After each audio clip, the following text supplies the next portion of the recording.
Akkam jirtu daawwattoota dhaggeeffattoota keenya kun sagantaa galuu showti akkuma beekamu gaa torbaniin keessummaa qabadhee isiniif dhufaan ture har'as keessummaa tokko qabadhee isiniif dhiyaadheen jira keessummaan kun har'a raajii isin keessaaf alatti beektanii raajii Dasaalany Waaqaneeti gama kamiiniyyuu tajaajilli isaanii babal'atee namoota keenya biraan gahaa kan ture hin beektu xinnaanis guddaanis karaa maaliif yeroo dheeraa nu tajaajilaa waan turaniif baay'ee kan isaan jaallannu har'a immoo gara istiidiyoo kootti isaan waamee jecha afaanirraati karaa raajii dubbatanii isin karaa barsiisaa dubbatanii isiniif karaa haasoo isaanii dubbatanii isiniif ergaa gurguddaa akka isaan dabarsan amaniin gara istiidiyootti waamee jira turtiin keessa nama dhumaatti ana wajjiniin haa ta'u baga nagaan dhuftani.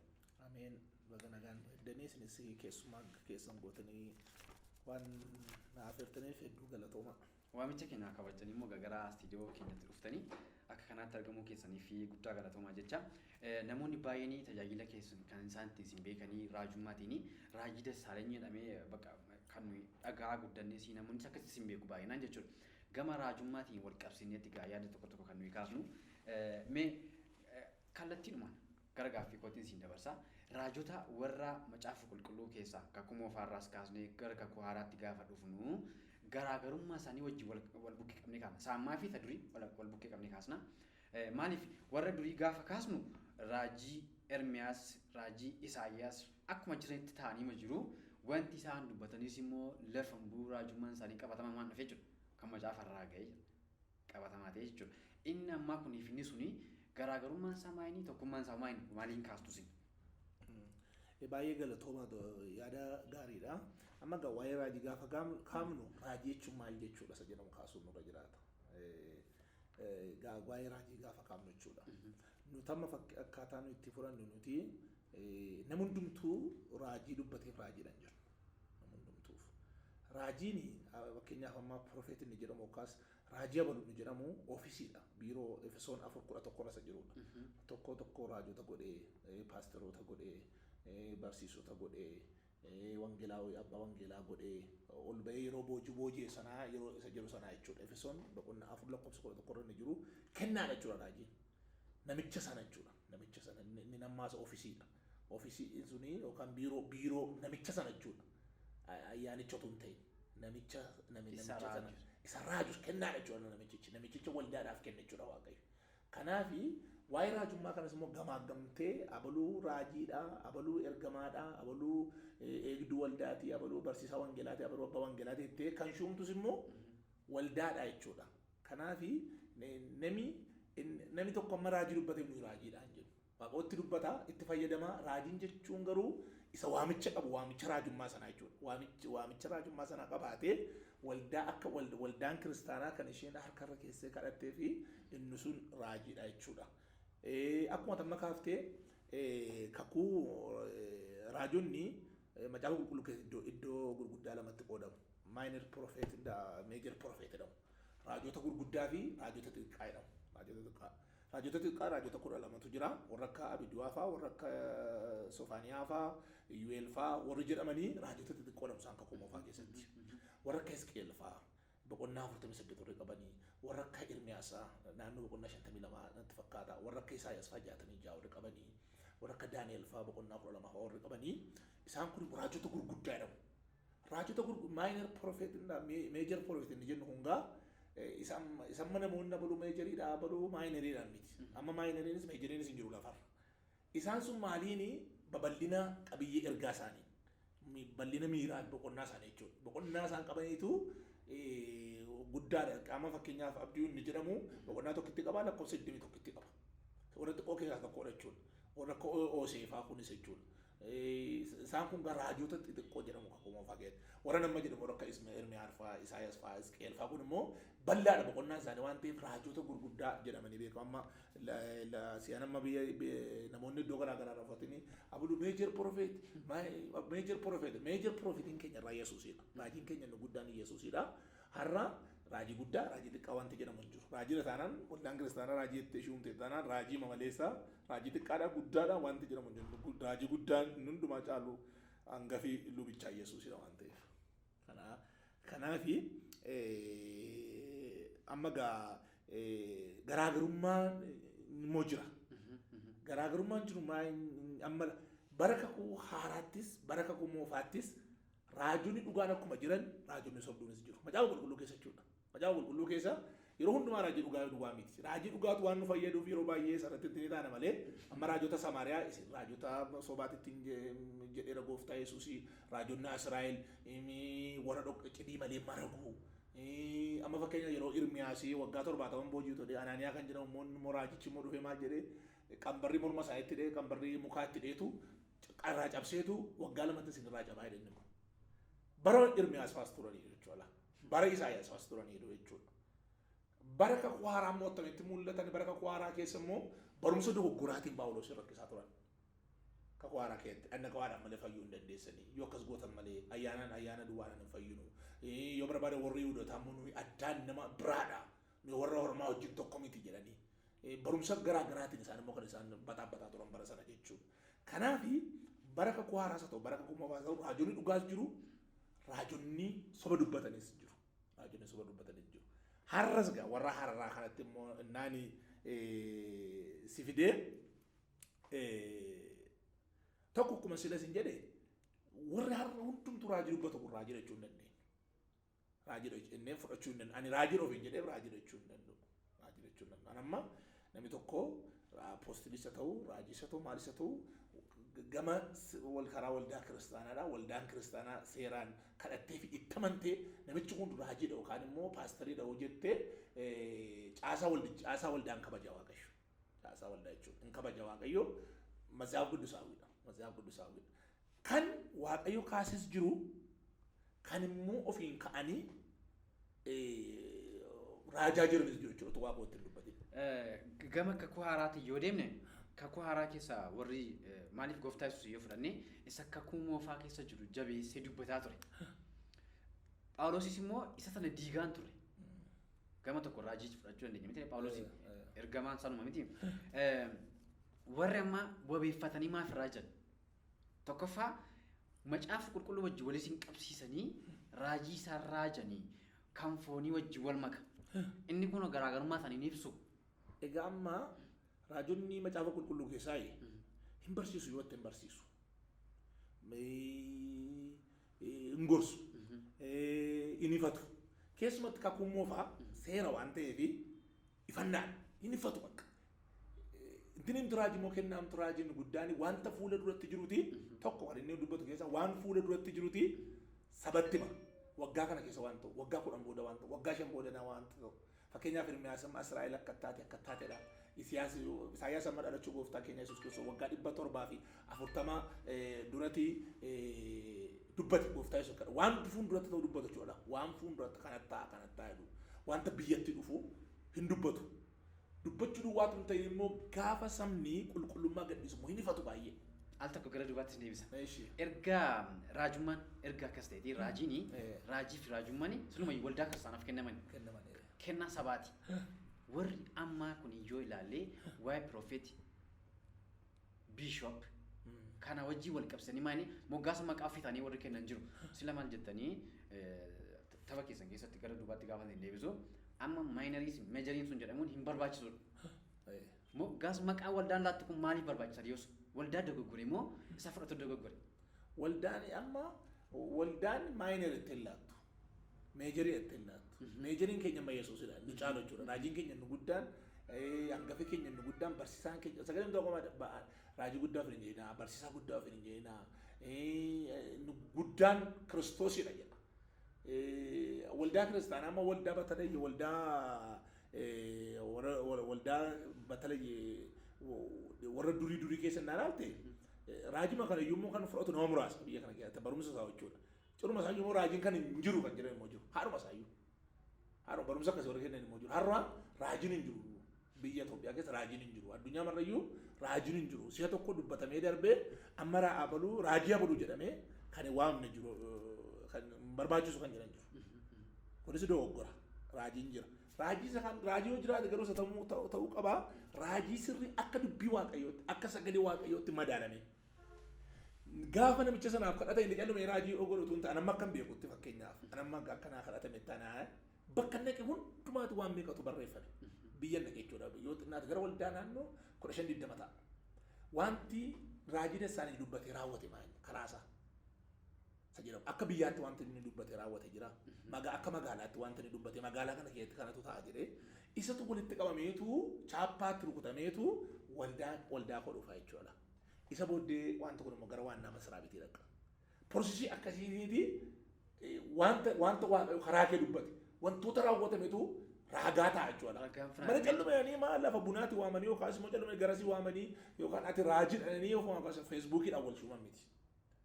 Yookaan immoo namni lama sadii raajii abulu appoostila abulu isa jedhamu amma gara raajii kun immoo amma raajii irra darbee immoo gara appoostilitti darbaa jiramu.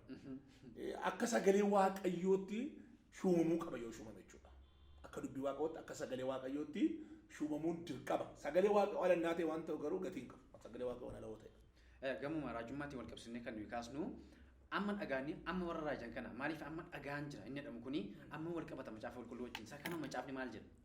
Waaqayyoo hin dubbata. Waaqayyoo isa maas hin dubbata. Waaqayyoo isa darbe hin dubbata. Sanuu dabarsine. Mitiire sanuu har'a keessa jiru hin dubbata. Isa boriis hin dubbata waaqayyoo. Isa waggaa 100 irraas beeka. Isa waggaa 20 irraas beeka waaqayyo. Amma hin dubbata waaqayyo. Amma waaqayyoo sagalee isaatiin hafuura raajummaatiin hin dubbata. Amma dhagee warri jedhanii hin dubbata. Garuu yeroo namni dubbatu nuyi sagalee waaqayyoon madaaluu qabna. Raajii qoradhaa wanta raajoonni dubbatan hin tuffatinaadha mitiire raajiin tuffatinaadha garuu hamaarraa baqadhaa isa gaarii immoo fudhadhaa qorachuus irra jiraatati. Namichi waa'ee koo raajii kunii inni jedhe kunii sagalee waaqayyoo maal jedha waa'ee waa makiinaa makiinaa 20 bitta hosin jedhe maal jedha waa'ee makiinaa 20 hin deeggaraa waaqayyoo kana yookaan mana 5-6-7 ijaartanaan jedhe hin deeggaraa waaqayyoo waa'ee kanaa jettee sagalee waaqayyoon musuutu madaalee fudhata jechuudha. Wanti hundumtuu namni siin jedhee faadha maalati namni gaarbeejii miti koo ilaaltee fudhatta jechuudha. Maal amma yeroo makkiyaa toluu nama sukkaara amma nu godhuutti naqata miti ammas teestii goone jechuudha ofii kootiif. Waan namni dhubee kaka waan nam barbaachifne anan fudhadhu sana barbaachisu immoo nan fudhadhu humnaan immoo raajii fudhadhu jechuun irra jiraata. Ati naan mormitaa akkas godhaa waaqoo si cabsaa si ajjeesaa humnaan fudhachuu yoo barbaaden fudhataa yoo jibbeennisa. Inni itti raajamu sun jechuudha. Dirqama hin qabu. Keessumaa waa'ee akka amma dhageen akka dhufetti inni jedhamu tokko jira. Isa onlaayinii raajamnaa jedhama. Jechuun akkasii kun baramaa dhufaniiru. Uummata keessaatiin raajiin amma dhukkoo akka dhufetti. Inni amaariffi isaa immoo dawarradii fayyada. Dawarradiidha. Inni kun amma qabatamaadha. Akkas inni ilaaltanitti. Inni kun akka haasaa haraadummaa wayiiti. Inni kun mazaa guddisaa inni kun. Sidhasati dhugaa akka wali dhufetti hin dubbannu taate itti dubbata malee. Silas akka macaafa qulqulluu akka baraatu silumayyuu bakka wanta nu gochuu qabnu akka macaafa qulqulluu ta'uu qaba. Akka inni olii dhufe immoo Yesuusidha nuyi kan nu beenu.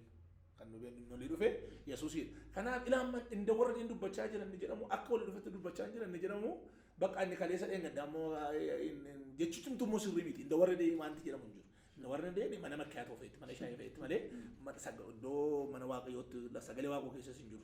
Dubbachuun nurra jiraata nama sinumayyuu immoo inda warra deedhaa gooftaa yesuus waaqarraa gadi bu'ee utuutti dabaleen dubbachuun nurra jiraata kaasilayyuu. Gama raajummaatiin wal qabsiisee komii baay'ee jira. Gama raajotaa keessumaa biyya keenya keessatti as jechuun Afrikaa guutummaa keessa komii baay'een jira. Biyyi keenya immoo hancaalu ta'aa jira. Maaliif raajii qoraa jedhameenaan hammi qorameeyyuu gaafa ilaalamu wanti jeqabu keessaa dhibamaa jira. Amma yoomitti inni kun amma ittuma fufaa amma yoomitti itti fufaa deemee akkam haa ta'u. Isa kana maal jettu?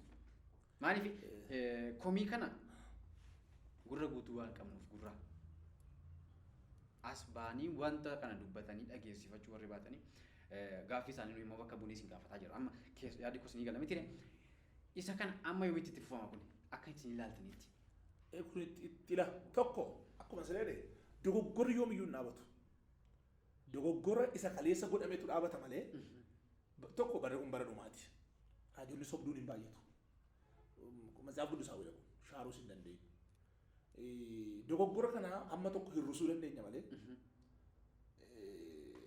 hunduma isaa dhaabuu hin dandeenyu. Akkuma warri sobduun kun baay'atan immoo warri dhugaas immoo waaqayyoon baay'isa. Oluma duukaa deema. Bara kamittuu garuu dhugaatummoo mo'a. Amma fakkeenyaaf amma namni baay'ee nama horii isaa kennee birrii isaa kennee sangaa qabu inni qabu gabareen sangaa isaa laatee saamamee makiinaa meeqa bitte ittiin jedhamee maal guuta ittiin jedhamee waan tokko makiinaa isin binnee miidhamee kassaree manatti galee baay'ee isaanii jara kana dhiisanii warri deebi'an immoo jiru. Waldaa isaanii illee dura waldaa isaanii tuffachaa turan. Waldaa haadha ishee taate waldaa ishee guddifte tuffatanii birrillee achitti malee laatan miliyeenaan itti laatu. Miliyeenaan waanuma har'a sooroman tokko waaqayyo mootiivii kee beekala. Yeroo amma fakkeenyaa fi atama nadibi gaafa jettu waaqayyooni maaliif akka deemamu barbaadde beeka. Nadibi gaafa nadibettee fi sindibu waaqayyo. Mootiivii nama sooromu barbaadde abbaa makiinaa ta'uu barbaadde isa kana ilaala waaqayyo la. Kanaaf si ilaatu waaqayyo. Kanaaf si ilaatu. Warra amma akka kanatti amma waldaa kiristaanaa konfiyuuziin waldaan kiristaanaa konfiyuuzii taate nama baay'ee of duukaa buusanii yeroo hundumaa sagalee waaqayyoon barsiifamu hin lallabamu. Raajii maduwwaa galgalas ganamas raajii. Amma konfereensii tokko amma yeroo tokko kan warra ministirii kana otoo iddoo tokko hin lallabin iddoo tokko sagalee waaqayyoo hin dubbisin eksiin tokko tun kennamin raajiidhaan jalqabee raajii maannumaa jechuudha. Kuni gamaanyama kuni kufaatii sagalee sama carrashaa. Egaa namni hubachaa deemala. Anama fakkeenyaa fi waan tokko atara natti himte na sobdeetta taanaan seera tokko lama si obsuu hin danda'a. Yeroo hundumaa garuu siin obsu. Maaliif isa si keessa jirtu bakkee baadee jechuudha soba sanatu. Isa booddee si biraan deebi'aa jechuudha. Namni ammumayyuu bira afaa dhufeera. Afaa dhufeera namni. Amma namni gara maalitti dhufeera amma gara sagalee waaqayyoo. Gara dubbii waaqayyoo. Gara barumsa dubbii waaqayyoo. Gara kanatti dhufaa jira. Malee wantichi waan bal'aatu jira siin jechuuf hin jedha. Isaa wajjin wal qabsiisame iyyuu sobuutiin raajiidhaan egaa amma isaanii keessumaa abbootii qabeenyaa sossobuutiin saba keenya immoo sagalee waaqayyoo bukkee qabanii sossobuutiin amma dhagaan jira yoo kennite malee hin eebbifamtu akkas gochuu baatte hin jaamta akkasitti amma kanaatti maayini sodaachisuutiin sossobuutiin akkas taaba bal'ataa jira. Inni kuni sabni kun maal haa godhume? Tokko namni keenya tasgabbaa'ee taa'uu qaba sabi keenya. Anamma waldaa qaba. Waldaa yeroo jennu waldaan keessa jiru jechuudha. Namni amma tasgabbaa'ee deebi'ee sagalee waaqayyoo maal jedha jedhamu intinii ta'uu qaba jechuudha.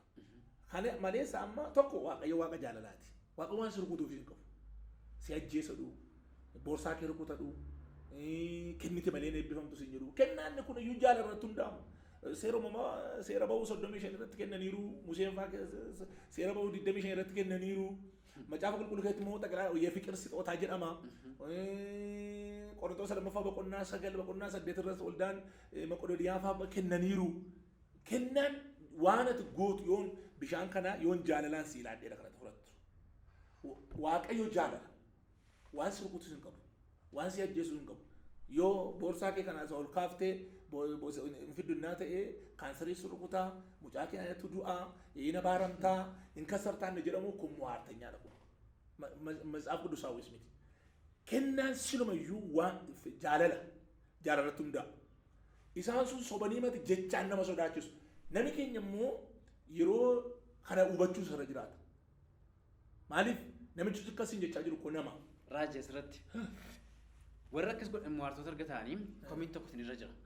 Gaafa tajaajila deemtanii konfereensii garaagaraa gaafa deemtanii raajonni amma moggaasa ta'e fudhataniiru maal jedhamaniiru saamtota dhamanii moggaasa fudhatanii gama keessaniin immoo gara konfereensii gaafa deemtanii babbaatan jechuudha. Konfereensii gaafa baatan birrii kiisii keessan keessa jiru baasa asuma kaa fuutanii akka hin deemu jedhamee sodaachisuutiin sabni waan qabu gaafa achi kaa'u birichi sassaabamee eenyuuf akka galame iyyuu hin beekamu. Isaan kan isaan fudhatee gale isaan kan waldaa wajjin hiratan komiin akkasii yoo jira inni kun ammoo dhugaadha.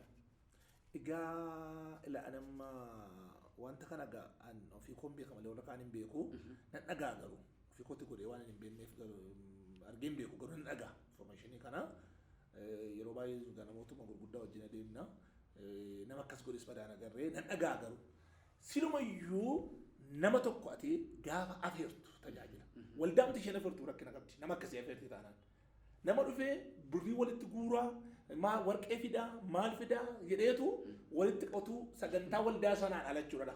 Sixootaan jedhamu waldaan kamiyyuu karoora keessaa qabdi. Yookaan meeshaa kennaas jedhamu yookaan meeshaa binnadhu yookaan mana ijaarradhu karoora waggaa keessatti qabatti waldaatu. Waldaatu gaafa nama waamtu maayitti ilaa yoo obboleessa koo har'aa karoora waggaa keessaa qabna waa'ee sixoota keessa gashiiti waa'ee kennaa nuu barsiisi yetti malee namicha sana waan keessa gashiisu hin qabu. Ani maaliif waa'ee birrii dubbadha utuu isaan natti himate. Isa iyyuu immoo yoo isaan natti himatan iyyuu akka sagalee waaqootti dubbii waaqoo barsiisa. Waa'ee kennaa jechuun maal jechuudha. Waa'ee kennaa macaafa qulqulluun maal jedhaa bu'aan saamoo maanyi saba kanaaf immoo isa jedhamu jechuudha. Sagalee waaqoo barsiiftas iyyuu.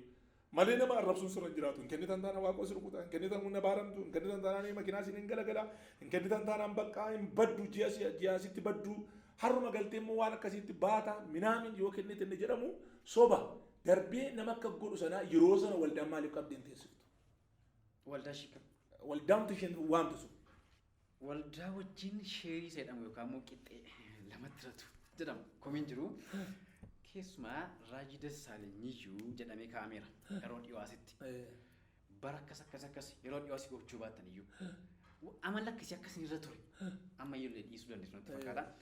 Komatamaa turtan inni kun amma dhugaadha komiin keessa irra jiramoo hin jiru. Isa keessaa hin qabnu namas namoota gurguddoo wajjin deemaa tureettan dhuga boomsi kun sirriidha karaa biraa hin dhageenya.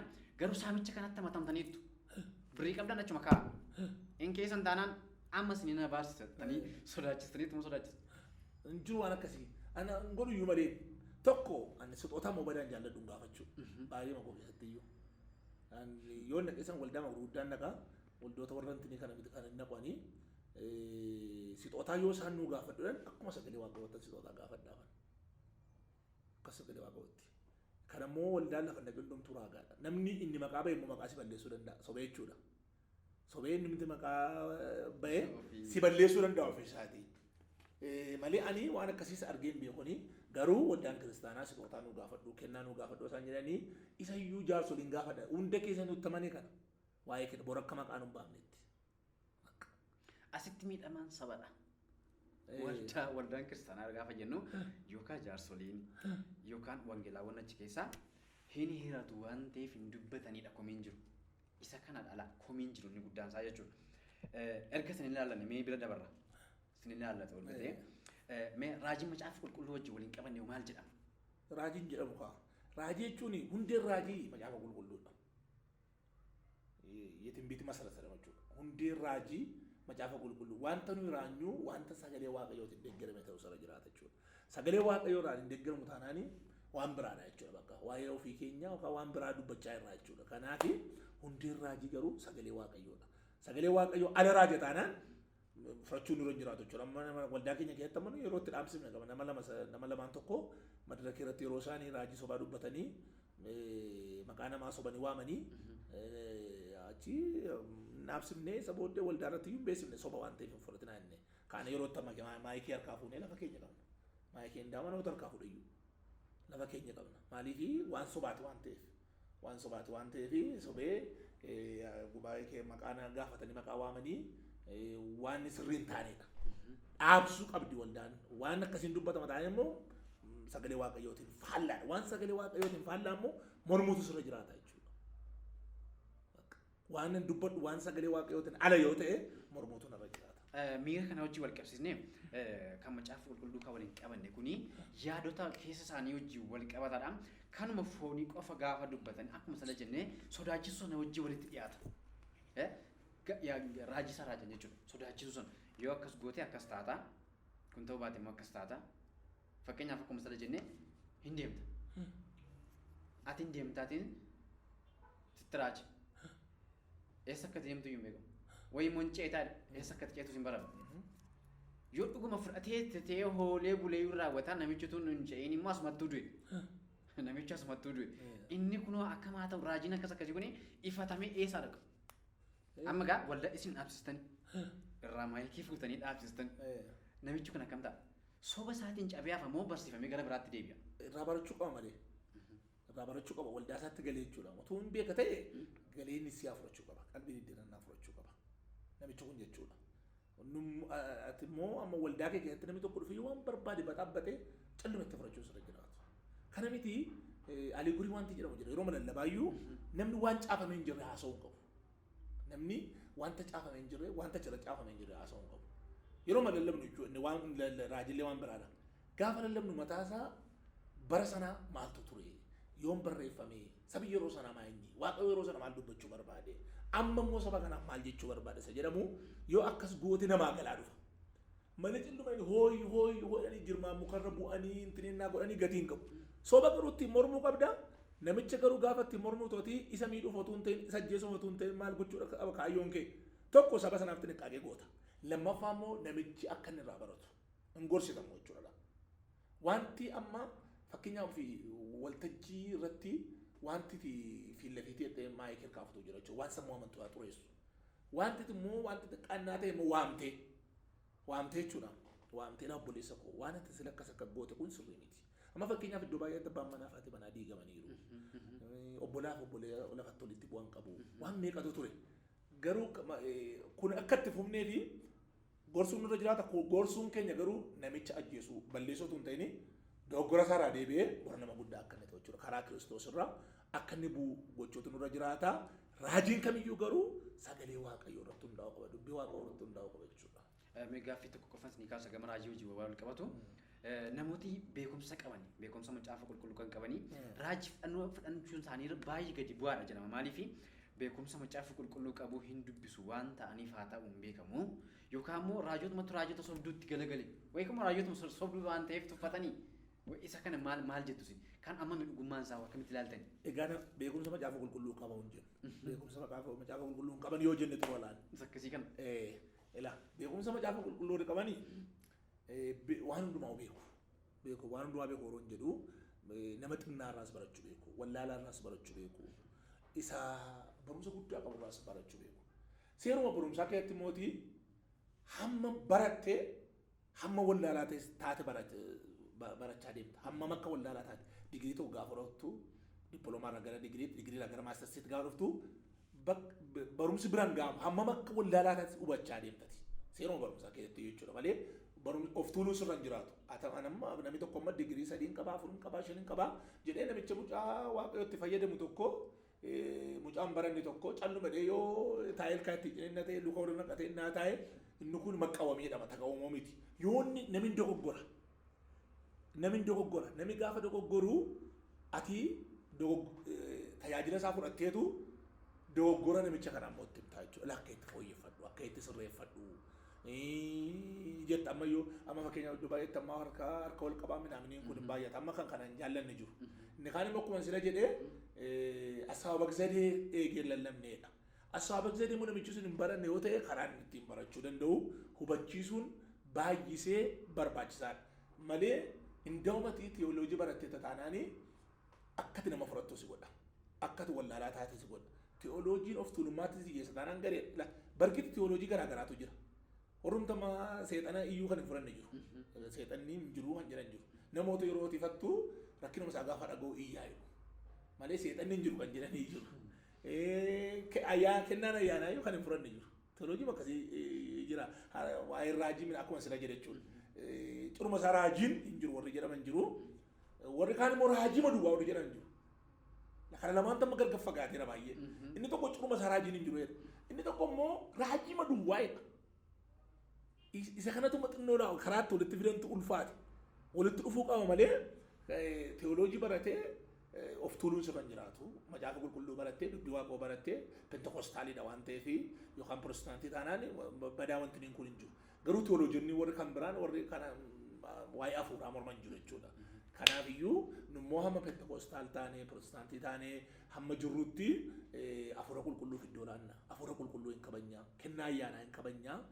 Namoota ayyaanni waaqayyoora jiru mun inkibkaabee gochuuf nurra jiraatan. Sagalee waaqootiin dubbii waaqootiin karaa bukkee dhaabachuun nurra jiraatuun akka ayyaanni isaanii guddatu akka isaanis guddatanii akka isaan hubannaattis ogummaattis guddatanii bukkee dhaabachuun nurra jiraata malee ittiin mormoo jechuun maadhuma ishee ajjeesuudha. Mormuu sana wajjin wal qabne ilaa gaaffiin koo raajilaa namoota raajii raajan kanaaf iddoo dhabutu hin taane raajummaa isaanii kana maaliin fudhatu? Akkaataan fudhannaa isaanii baay'ee gadi bu'aadha. Rakkoon isaanii inni guddaan jechuudha. Waan barumsicha laa macaafa qulqulluu qo'annaa waan baay'isaniif immoo rakkoo raajotaatu soba waan ta'eef isa kana baraniitu kana ture gaaffiin kun cimaan isaanii guddaan isaa jechuudha. Ilaalli egaa maalii dhabeetta akkuma namas hin jedhe tokko inni barateef inni hin baranne tokko miti. akkaataa raajii baratteetta waan akkaataa raajii baratteetta ta'e majaa qulqulluu baratteetta ta'e akka barumsa sagalee waaqotti dhagoo barbaaddati. Tokkummoo dhufee gaafa inni bocoo sitti hin tolu. Gaafa inni dhufee ka'eedhaa, taa'eedhaa, utaaleedhaa, fiigeedhaa, foorichaadhaa, akkas ta'eedhaa, sirbeedhaa, akka ittiin dhaabbatteen faarfattu waan gadi bahisiin jedhaa. Wanta appitaayitii namaa cufu jira. Kana ilaalanii akkaataan fudhannoo isaanii kan xinnaatu jira.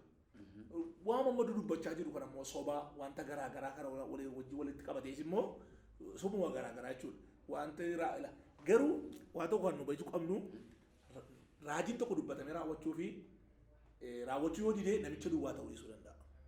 Sirratti sun hundaa isa dhageessises keessaa qaba inni dhagayees keessaa qaba jechuudha. Ati gahee qabda. Ati koo anammaa waaqoo nama guddaa si godha waan jedhee calluma dhima laaqii keessa kan galattee waan tokko waan barbaadde gochaa nama guddaa si godha waaqayyo. Siitu akka sagalee waaqootti akka dubbii waaqootti hin kadhatta. Fakkeenyaaf Iliyaas ammaa waaqarraa bokkaana roobuu jedhe calluma dheettee harka isaa luka isaa wal gidduu gashee maal godhe hin kadhateedha. Hamma si'a torbachuun koo guyyaa tokko ta'uu dhiisuu danda'a. Si'a dheeraadha inni kadhatu. Amma dhaqi ilaalidha naawusaatiin waan tokko hin jiru. Yordaanos irra dhaqi ilaali. Waan tokko si'a torbaffaarratti duumessi amma boottee tokkodha. Raajicha koo isuma dubbateen bokkaan irra roobaa jedhee. Irroo badeen inni garuu hin kadhate natti dubbattee raawwadhu. Naan jettee raawwadhu. Raawwadhu jedhu. Anamma fakkeenyaaf yeroo namatti raajii dubbadhu nan kadhadhaaf. Nama meeqa waldaa keenya nama dookimentii meeqa jira namni mucaa argate yoo xinnaate nama hedduu kan mucaa kan kaasiriitti fayyee jira. Amma roobii masadheen gaddaallee kan dhugaa ba'aa turte isheen tokko mucaan garaatti du'e nan kadhadhee fi isaa yeroon kadhadhee nama baay'eetu na'e. Kaaseera waaqootti jedhee mucaan garaa keessaa inni du'e ka'eeran jedhee isa booddee isa yeroo du'aa altiraasaawundii kaatee kaasiftee isa yeroo inni ka'ees lamaan isaa qabattee dhuftee dhugaa baate amma roobii dhangadda. Torbanii boree jechuudha. Lamaan isaa qabattee dhuftee dhugaa baate. Amma akkuma waan raagaa qabudha jechuudha. Waan akkasii kana dhugaa baatee akkasii moo irratti illee dabarsaa ture. Amma namoota naannoo ji'a jaha mucaan garaatti du'ama du'aa jechuudha. Kadhatanii fi fayyanii dhufanii waldaa irratti yeroo isaan dhugaa ba'an. Tokko rakkinni biyya kana keessa jiru maayinni ergaa sitti dubbatamu saayikoo wanti jedhamu tokko jira. Amma fawusiin gaafa ta'u saayikoodhaan fayyuu fi fayyuun adda adda. Daawwattoota dhaggeeffattoota keenyaa turtiin raajii Dassaalany Waaqanii wajjin goonee inni kutaa tokkoffaan kana fakkaata. Torban kutaa lammaffaa isiniif qabadhe inni addaa torban kun torban nagaa isiniif haa ta'u.